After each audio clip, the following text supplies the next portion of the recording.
mga lip tint nila mga beshi ay multi-ink po. Pwede po siya sa, ano nga ang tawag dito? Sa talukap ng mata. Ito nga palang lip tint nila mga beshi ay multi-ink po. Pwede po siya sa, nagmukha na akong clown. Hello mga beshi, samahan nyo akong mag-try ng Akaida product. Ito nga, meron akong dalawang pabango dito. Dalawang scents. Ang isa nito ay She's the Boss at That Girl. At ito, dalawang lip tint.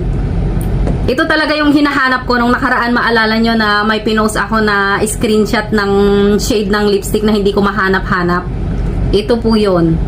Buti na lang may nag-comment na meron sila nito, kaya bumili ako. Tapos nakita ko na meron din sila nito. Anong shade nga ito? Strength. Ayan. Ang ganda mga beshi. Itong ano ko ngayon, itong lipstick ko ngayon. Ito yon, yung Hope. Hope. Tara. Ayan, ang ganda. Pak! Hindi siya natatanggal mga beshi. Aray ko.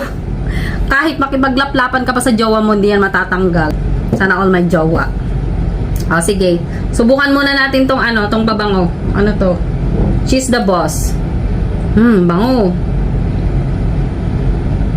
Ay, ayaw. Ay, ayaw pa rin. Bango. Sarap. Parang ano siya, ang tamis. Ang tamis ng amoy niya. Parang siyang strawberry. Ganun. Ano siya, hindi siya masangsang, parang ano ba yun sa Tagalog? Basta hindi siya yung parang yung masyadong matapang. Ano lang siya, mild. Oh, wow, English yarn. Ayun, ang bango. Ang bango, gusto ko to.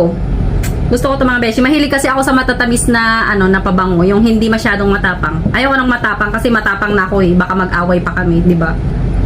Tapos ito naman, try naman natin tong That Girl.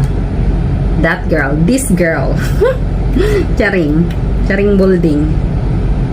Try natin. Ay.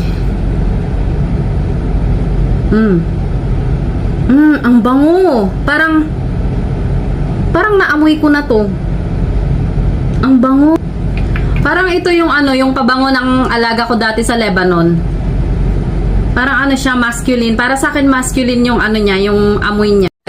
Pero ang bango niya mga beshi, try nyo to. Yayamanin yung amoy niya.